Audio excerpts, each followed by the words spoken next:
नमस्कार, मेरा नाम है सुमित सिंह मेहता। हाजिर हूँ आपके सामने क्लास 12 फिजिक्स रिलेटेड एक और नया लेक्चर लेके। आज का हमारा है लेक्चर नंबर 39 और आज के इस लेक्चर का हमारा टॉपिक क्या रहने वाला है? हमारा टॉपिक है इलेक्ट्रिक करंट। यानी आज से हम यहाँ पर क्लास 12 की पहली बुक का 3rd चैप्टर स्टार्ट करने जा रहे हैं। जैसा कि आप सब लोग जानते हैं, अभी तक हमने इलेक्ट्रोस्टैटिक के बारे में डिस्कस किया। क्या होती है इलेक्ट्रोस्टैटिक? हमने ये पढ़ा था कि electrostatic is a branch of physics in which we deals with static charge.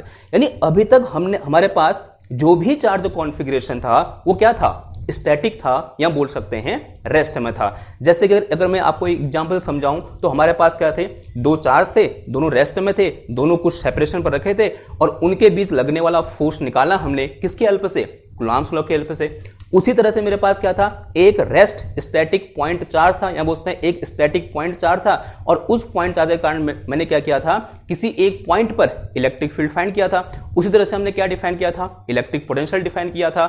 हमने ये भी पढ़ा था कि अगर कोई चार्ज को मैं कंडक्टर में डालता हूं तो वो चार्ज सब का सब कहां एक्यूमुलेट होता है? किसी कंडक्टर की सरफेस पर एक्यूमुलेट होता है, और वो चार्ज कैसा होता है? स्टैटिक होता है, यानी रेस्ट पर होता है। तो अभी तक हमने जितना भी चार्ज कॉन्फ़िगरेशन के बारे में डिस्कस किया वो सब कहां है? रेस्ट में है। नाउ अब कभी कुछ ऐसा हो जाए कि चार्ज मूव करने लगे, ध्यान समझना लाइन को, कि कभी कुछ ऐसा हो कि चार्ज क्या करे?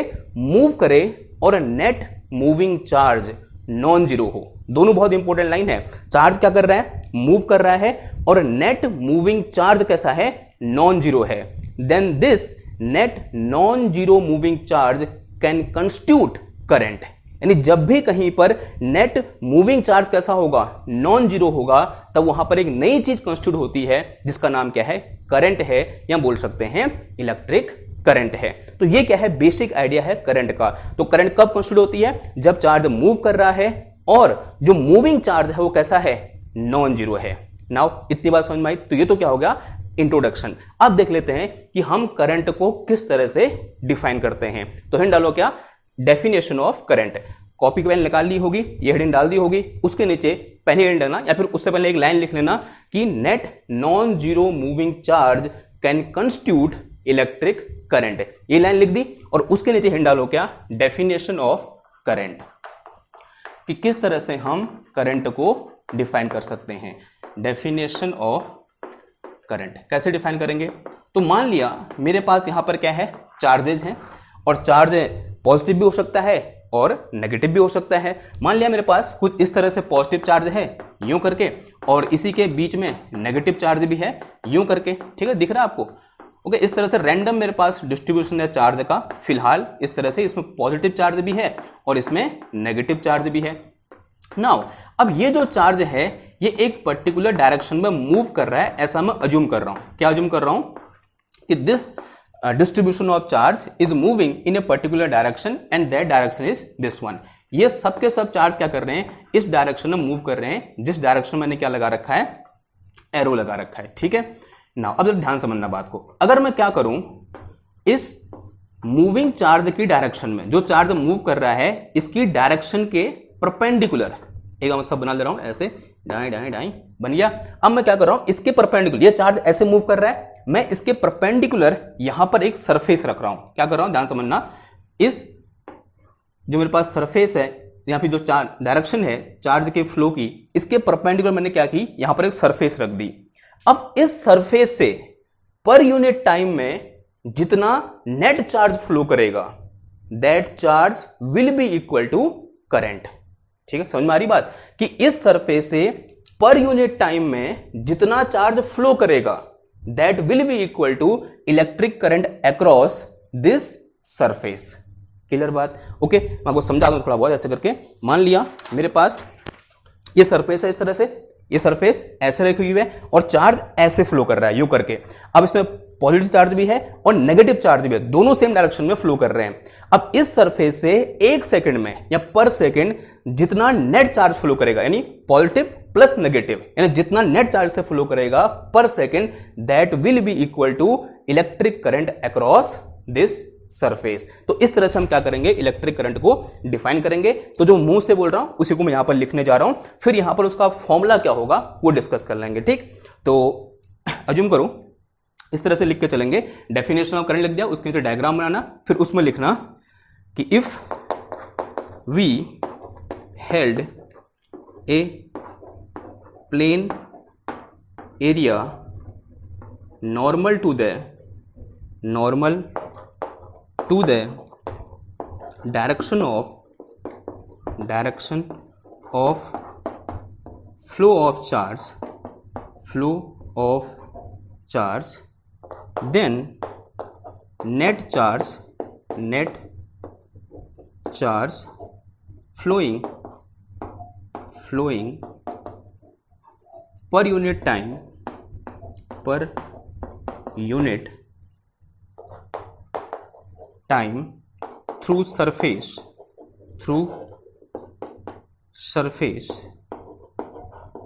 या थ्रू एरिया, ऐसे बोल सकते हो, थ्रू एरिया या फिर सरफेस, एक ही बात हुई, through surface is equal to electric current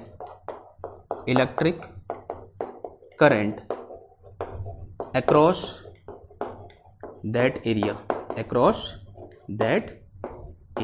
ये बात समझ में आ रही है आपको? ठीक है, इस तरह से हम क्या करते हैं, करंट को डिफाइन करते हैं। नाउ अब इसका फॉर्मूला क्या होगा, तो फॉर्मूला लिखने के लिए अज्यूम कर लो कि इससे माना dt टाइम के लिए मैं बात कर रहा हूं कि लेट अस कंसीडर इन टाइम डेल्टा टी, मैंने एक छोटा सा टाइम ले लिया, कितना, डेल्टा टी। अब डेल्टा टी टाइम में इससे पॉजिटिव चार्ज फ्लो करेगा और नेगेटिव चार्ज क्या करेगा, फ्लो करेगा। तो मान लिया इस टाइम में जो डेल्टा क्यू प्लस है वो क्या है, पॉजिटिव चार्ज है, जो डेल्टा टी टाइम में इससे क्या कर रहा है, पास कर जा रहा है, यानी डेल्टा क्यू प्लस चार्ज क्या कर रहा है इससे, ये क्या है, पॉजिटिव चार्ज है जो इस सरफेस से पास कर रहा है, कितने टाइम में, इस छोटे से टाइम में। ये मेरे पास क्या है, ये सरफेस है, इस सरफेस से डेल्टा टी टाइम में डेल्टा क्यू प्लस, ये सिंबल में लिख, प्लस किसको दिखा रहा है, पॉजिटिव साइन को दिखा रहा है, तो डेल्टा क्यू प्लस चार्ज इससे क्या करा, पास करा, कितने टाइम में, इस छोटे से टाइम इंटरवल डेल्टा टी में। ये बात समझ में आई। नाउ अब अगर पॉजिटिव चार्ज फ्लो कर रहा है तो नेगेटिव चार्ज इसी डायरेक्शन में फ्लो कर रहा है, तो मैं अज्यूम कर ले रहा हूं कि डेल्टा क्यू नेगेटिव, ये मैंने साइन किसको दिखा रहा है, नेगेटिव चार्ज को, is negative charge which is flowing in this time interval through this surface, this is negative charge. ये कैसा चार्ज है भाई, हमारा नेगेटिव चार्ज है जो डेल्टा टी टाइम में इस सरफेस से क्या कर रहा है, पास कर रहा है। इतनी बात समझ में आई। नाउ अगर मैं आपसे पूछूं, बताओ भाई डेल्टा क्यू नेट कितना होगा, this is net charge flowing this surface या फिर crossing this surface in time delta T, this will be equal to positive charge plus negative charge. तो कितना आ जाएगा ये, डेल्टा क्यू पॉजिटिव प्लस, अब नेगेटिव चार्ज है और स्केलर क्वांटिटी होती है तो माइनस के, सॉरी साइन के साथ रखना पड़ेगा, कितना आ जाएगा ये, माइनस का delta Q negative and this will be equal to minus का delta Q plus minus delta Q negative. This is amount of या फिर net amount of charge crossing this area which is held normal to direction of flow of charge in time delta T. Now from definition of current, तो current I equal to क्या होता है मेरे पास, पर unit time, यानी कितना आ जाएगा, net charge delta Q upon कितना आया, डेल्टा टी आ गया। तो this is formula of our current, यानी करंट इलेक्ट्रिक करंट का फॉर्मूला क्या होता है, ये होता है delta Q upon delta T. Delta Q क्या है यहां पर, net charge crossing this area in time delta T and this area is held normal to the direction of flow of charge. इतनी बात समझ में आई। नाउ अब ये जो यहां पर करंट निकल के आई ना, ये कैसी करंट है, एक एवरेज करंट है। This current is average current, यानी average current crossing this area in time dt, ठीक है। तो this is known as average current. कैसे लिखेंगे इसको, AVG करंट लिख दो इसे शॉर्ट फॉर्म में, AVG current, this is what we call average current. तो इसको हम ऐसे भी दिखा सकता हूं मैं, और करके IAVG इज इक्वल टू कितना आ जाएगा, डेल्टा क्यू अपॉन में कितना आ गया भाई हमारा, डेल्टा टी आ गया। तो in this way we define current across a area which is held normal to the direction of flow of charge. इतनी बात समझ में आई। नाउ अब इस फॉर्मूले को देखकर मैं करंट की यूनिट क्या होती है उसे लिख सकता हूं, करंट का डायमेंशन फॉर्मूला क्या होता है वो लिख सकता हूं। बताओ यूनिट ऑफ करंट क्या हो जाएगी, unit of current, so this will be equal to कितना आ जाएगा, बताओ, ऊपर क्या है, चार्ज है, नीचे टाइम है, तो कितना आ जाएगा, कूलाम पर सेकेंड आ जाएगा। ठीक, अब जो करंट की बात की थी सबसे पहले वो एम्पेयर ने की थी, तो उनके सम्मान में तो जो 1 कूलम पर सेकेंड है इसी को हम क्या बोलते हैं, 1 एम्पियर बोलते हैं। क्या बोलते हैं, 1 एम्पियर। और इसका सिंबल क्या होता है भाई, कैपिटल ए होता है। ठीक है, एम्पियर का सिंबल क्या होता है, कैपिटल ए, यानी जो करंट की यूनिट होती है वो क्या होती है, एम्पियर होती है। Now current is a fundamental quantity, तो इसकी क्या होगी, कुछ ना कुछ डायमेंशन होगी। तो dimension of I, dimension of I क्या होता है, this is equal to A. ये क्या है, फंडामेंटल क्वांटिटी है, यानी इसको किससे हम डिराइव नहीं कर सकते हैं, तो इसकी डायमेंशन क्या होती है, ए होती है। क्लियर बात, वो भी कौन सा है, कैपिटल ए को से स्क्वायर ब्रैकेट के अंदर रख दोगे तो क्या हो जाएगा, वो dimension of I is equal to क्या आ जाएगा, कैपिटल ए आ जाएगा। ठीक, इतनी बात समझ में आ गई आपको यहाँ से। नाउ अब ये लिखने के बाद ये कैसी करंट निकली मेरे पास, this is our average current. अब थोड़ा बहुत अगर आपको क्लास 11th याद है तो वहां पर हमने पहले एवरेज वेलोसिटी डिफाइन की थी, जो क्या था, rate of change of, sorry, जो एवरेज वेलोसिटी था वो क्या था, change in displacement change in position divided by total time taken था। तो सेम यहां पर भी जो मेरे पास एवरेज करंट है वो क्या है, चेंज इन चार्ज बोल सकते हैं, या बोल सकते हैं सो क्या, net flow of charge through this surface divided by time taken. फिर वहां हमने क्या डिफाइन किया था कि किसी एक इंस्टेंट पर हम कैसे वेलोसिटी फाइंड करेंगे।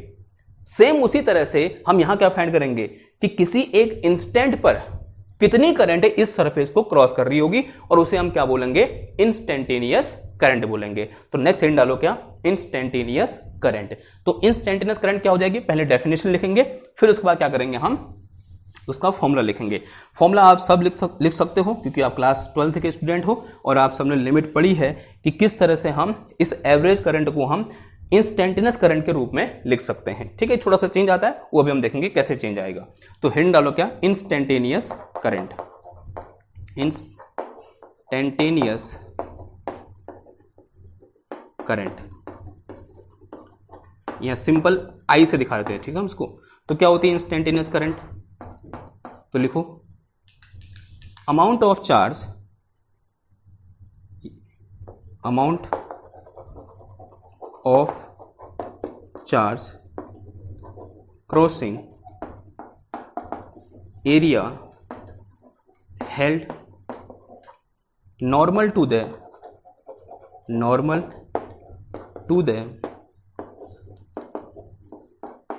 direction of flow of charge at any instant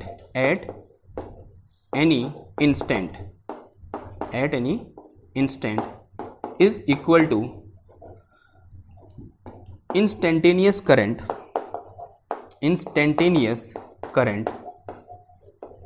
across that area। अब इसको हम इंस्टेंटेनियस करंट के लिए कैसे मॉडिफाई करेंगे, इसका मतलब this delta T must be very very close to zero. तो क्या लगा दोगे यहां पर, limit delta T tends to zero लगा दोगे। ठीक, तो यहां से instantaneous current I instantaneous equal to कितना आ जाएगा, limit delta T tends to zero, ये कितना आ जाएगा यहां पर, डेल्टा क्यू अपॉन कितना आ गया, डेल्टा टी आ गया। ठीक है, और ऐसा हम क्यों लिख सकते हैं, ये आपने लिमिट में पढ़ा होगा, या फिर जब आपने क्लास 11th में जब हमने अपना पहला दूसरा चैप्टर पढ़ रहे थे हम मोशन द स्ट्रेट लाइन, तो वहां पर हमारे पास था कि किस तरह से डिफरेंशिएशन का ओरिजिन हुआ। वहां पर आपने ये चीज डिस्कस की थी कि क्यों अगर मुझे किसी एक इंस्टेंट पर रेट ऑफ चेंज निकालना है तो मैं क्यों delta T tends to zero करता हूं। ठीक है, और मैं ये मान के चल रहा हूं आपने ये सब कुछ पढ़ा हुआ है। ओके, तो इंस्टेंटेनियस करंट क्या होती है कि current at any instant across this surface. Clear, और डिफाइन कैसे करेंगे उसको, हम इस तरह से कर देंगे। और इसी को लिखने का तरीका क्या होता है, यहां पर और करके लिख दो आई इंस्टेंटेनियस, यहां पे सिंपल आई लिख सकते हैं हम इसको। तो instantaneous current will be equal to कितना आ जाएगा, differentiation of Q with respect to T. और इसी को क्या पढ़ेंगे हम, rate of change of charge with respect to time, या फिर differentiation of charge with respect to time is equal to current. तो यहां से हम करंट को कभी कभी ऐसे भी डिफाइन कर सकते हैं कि rate of flow of charge per unit time is known as current. ठीक है, जब मैं ये निकालता हूं कि किस तरह से चार्ज टाइम के साथ चेंज हो रहा है किसी एक इंस्टेंट पर, वो किसके बराबर होता है, उस इंस्टेंट पर उस एरिया के अक्रॉस इंस्टेंटेनियस करंट के बराबर होता है। ओके, तो this is formula of our instantaneous current. ये मेरे पास डी है, ध्यान रखना। नाउ इस फॉर्मूले से मैं और भी इंफॉर्मेशन एक्स्ट्रा कर सकता हूं। जैसे देखो, ये मिटाऊं इधर वाला, क्या इंफॉर्मेशन यहां से मैं ले सकता हूं। मेरे पास क्या निकल के आया यहां से, I इज इक्वल टू निकल के आया क्या, dq अपॉन dt निकल के आया, and this implies that dq equal to कितना आ जाएगा, I इंटू dt।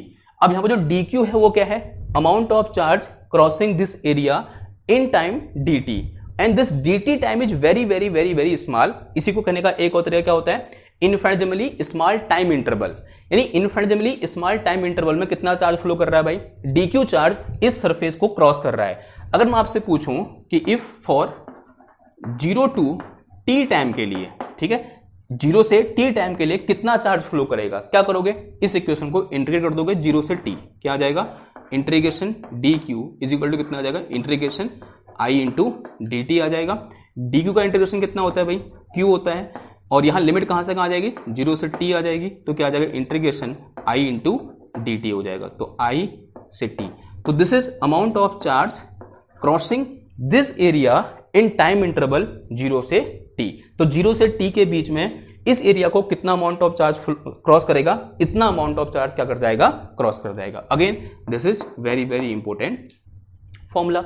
नाउ इस फॉर्मूले से हम एक और इंफॉर्मेशन निकाल सकते हैं। देखो कैसे, अगर मैं आपको पूछूं कि ये मेरे पास करंट और टाइम के बीच एक ग्राफ आ रखा है, और जो करंट है वो कैसी करंट है, मेरी वेरिएबल करंट है, यानी वेरी हो रही है, तभी मैं यहाँ पर एवरेज करंट निकाल रहा हूँ। जब करंट वेरी करती है तभी हम क्या निकालते हैं, एवरेज निकालते हैं। तो मान लिया करंट इस तरीके से क्या कर रही है, वही वेरी कर रही है, ठीक। This is at time t equal to 0 and this is current at time t equal to t।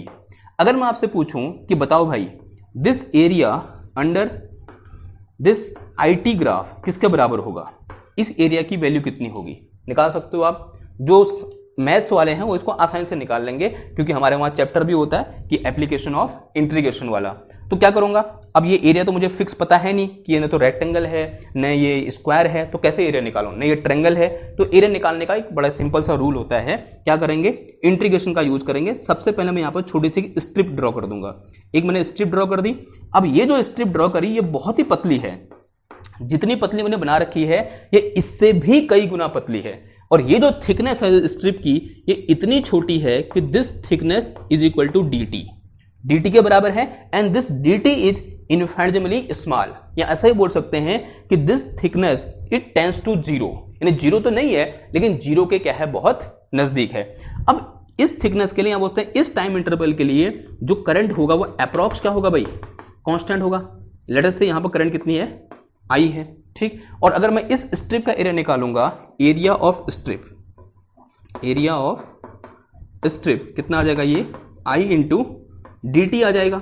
अब अगर मैं इस पूरे एरिया को निकालना चाहूंगा, क्या कर दूंगा, इसको इंटीग्रेट कर दूंगा। तो एरिया अंडर IT ग्राफ कितना है, देखो एरिया अंडर IT ग्राफ क्या हो जाएगा, ये this is equal to integration 0 से t I इंटू dt। ऐसा मैं क्यों लिख पा रहा हूं, क्योंकि मैं क्या कर सकता हूं, यहां पर एक और स्ट्रिप निकाल दी यूं करके, फिर उसका एरिया निकाल दिया, फिर एक और स्ट्रिप निकाल दी, उसका एरिया निकाल दिया, एक और स्ट्रिप यहां बनाई, उसका एरिया निकाल दिया, और इसी को मैथमेटिकली करने का तरीका क्या होता है, इंटीग्रेशन होता है ना। एक बार गौर से देखो, इसका लेफ्ट हैंड साइड, इसका लेफ्ट हैंड साइड, दोनों सॉरी राइट हैंड साइड, दोनों क्या है, सेम है। अगर राइट हैंड साइड सेम है, ऑब्वियसली बात है लेफ्ट हैंड साइड भी क्या होगा, सेम होगा। इसका मतलब area under IT graph is equal to कितना आता है भाई, Q के बराबर आता है, नेट चार्ज के बराबर आता है।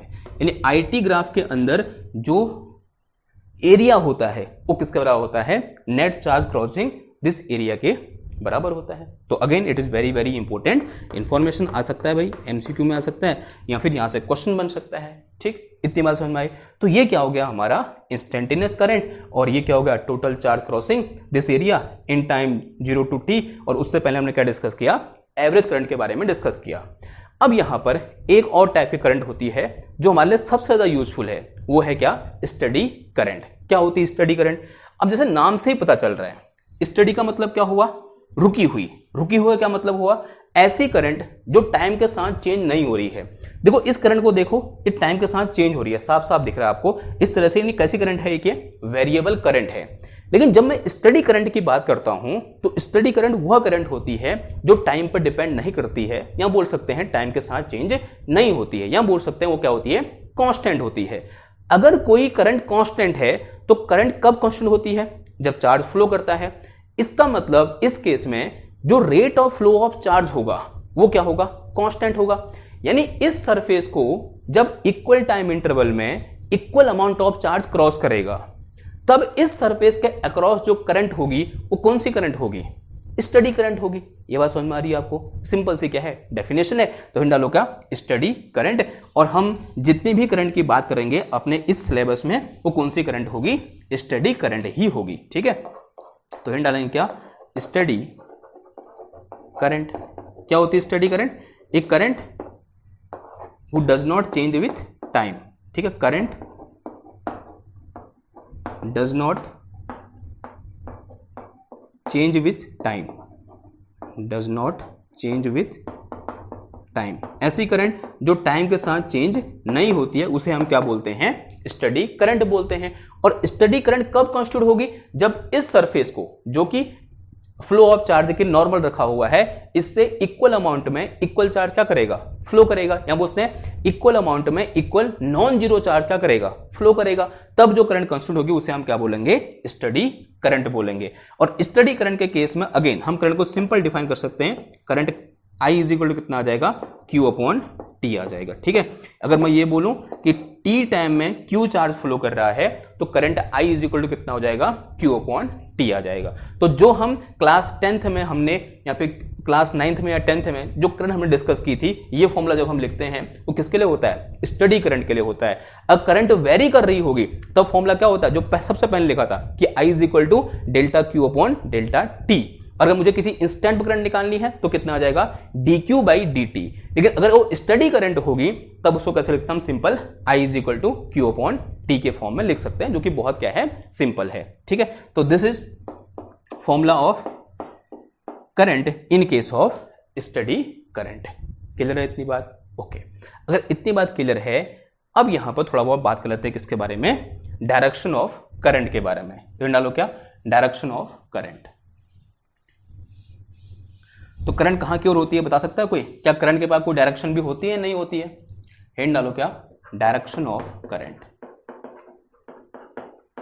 Direction of current.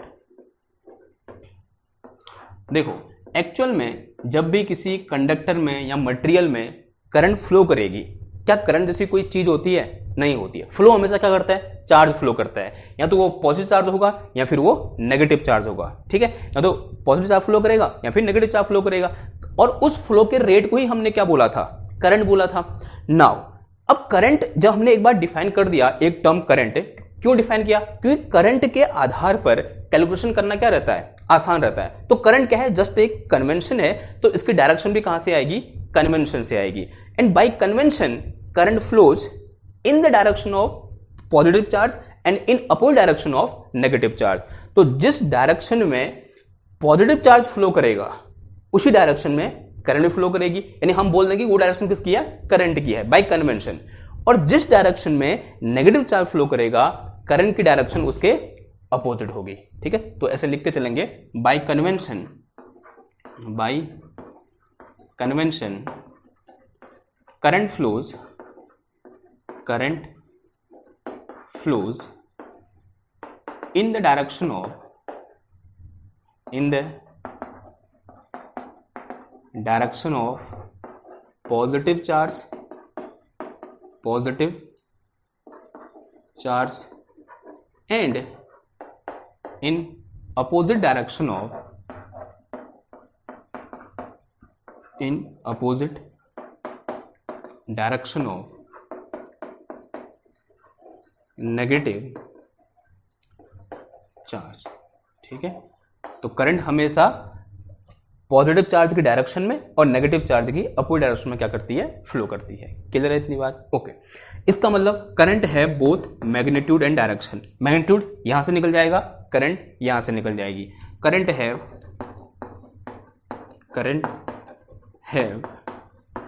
Both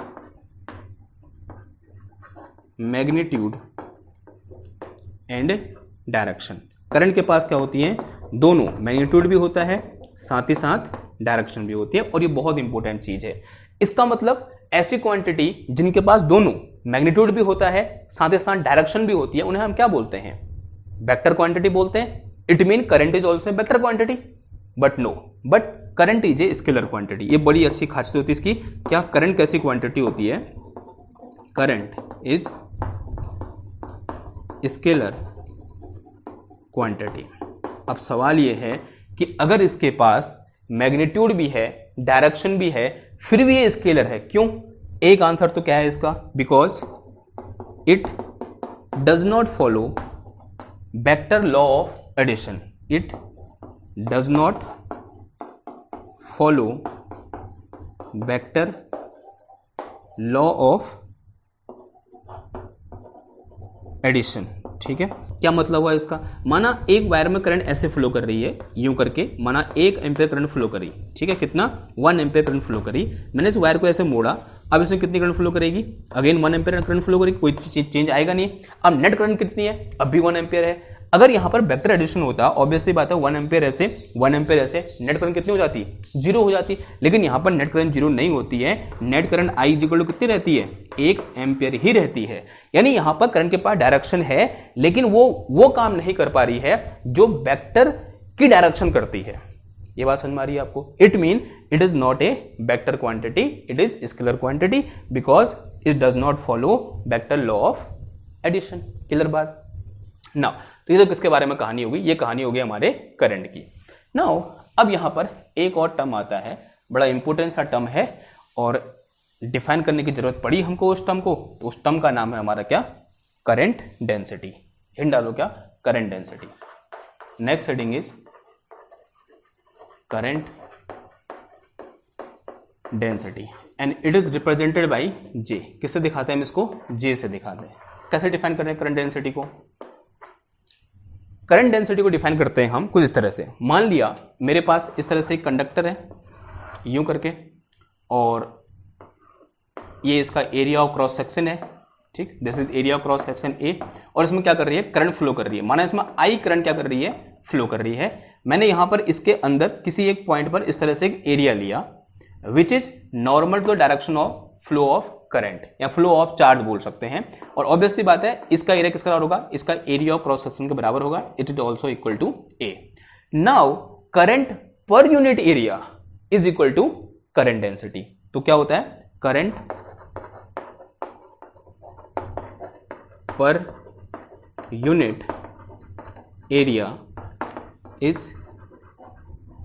equal to current density, is equal to current density. यानी करंट पर यूनिट एरिया को हम क्या बोलते हैं, करंट डेंसिटी बोलते हैं। तो current density J equal to कितना आ जाएगा, यहां से I अपॉन ए आ जाएगा। तो J is equal to I upon A, इसकी यूनिट क्या हो जाएगी, एम्पियर पर मीटर स्क्वायर हो जाएगी। ठीक है, यूनिट ऑफ करंट डेंसिटी क्या हो जाएगी, एम्पियर पर मीटर स्क्वायर। अगर मैं इसका डायमेंशन फॉर्मूला की बात करूं, dimension formula of J will be equal to dimension formula of I upon dimension formula of area.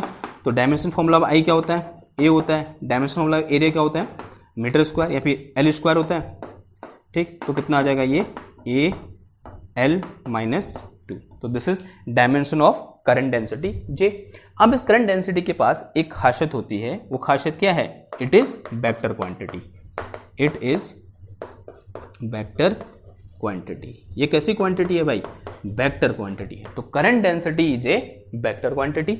अगर ये वेक्टर क्वांटिटी है तो इसके पास कुछ तो कुछ डायरेक्शन होगी।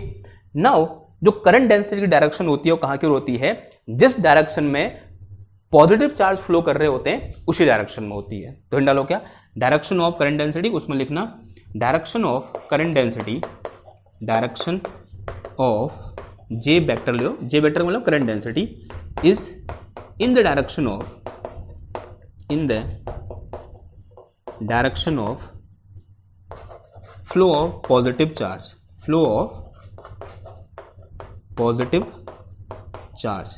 जिस डायरेक्शन में पॉजिटिव चार्ज फ्लो करेगा वही डायरेक्शन किसकी होगी, करंट डेंसिटी की होगी। क्लियर है इतनी बात? And this is formula of current density.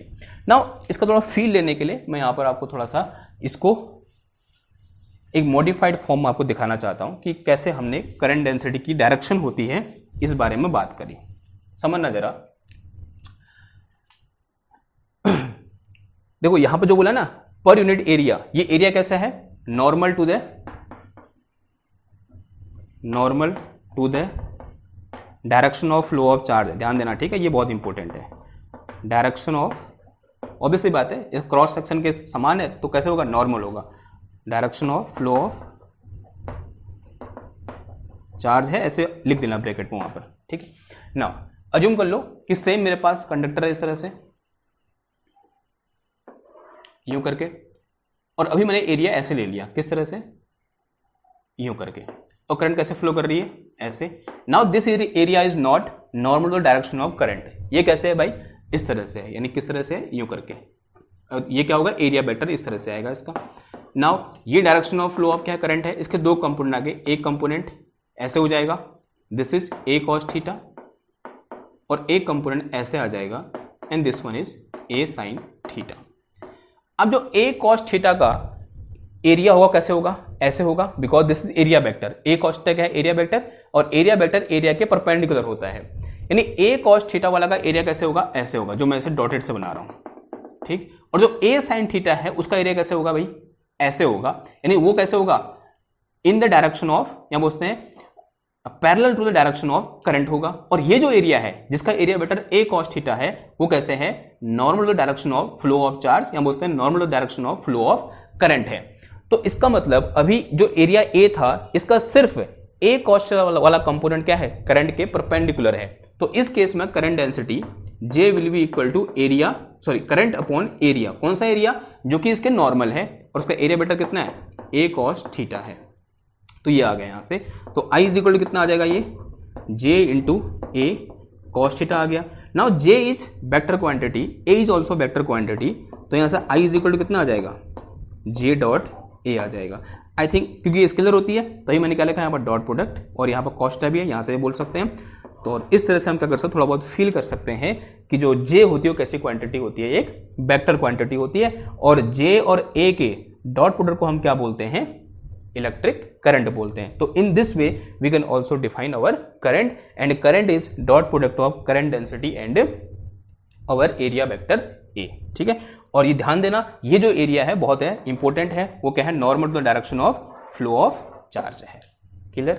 तो दिस इज ऑल अबाउट, और we can say this is our first lecture on third chapter of class 12 physics, और इसका टॉपिक क्या था, इलेक्ट्रिक करंट था। अब अगले वाले लेक्चर हम क्या डिस्कस करेंगे, किस तरह से किसी कंडक्टर में करंट फ्लो करती है उस बारे में डिस्कस करेंगे, जो कि एक इंपॉर्टेंट डिस्कस होने वाला है। और वहां पर एक नया कॉन्सेप्ट आपके सामने आएगा, and that concept is concept of drift velocity, जो हम क्या करेंगे, कल डिस्कस करेंगे। आई होप आप आज का ये लेक्चर आपको समझ में आया होगा। अगर समझ में आया तो उसको लाइक करो, शेयर करो, सब्सक्राइब करो। मैं मिलता हूं आपसे नेक्स्ट क्लास में एक और नए टॉपिक के साथ। तब तक के लिए थैंक यू, धन्यवाद, बाय बाय।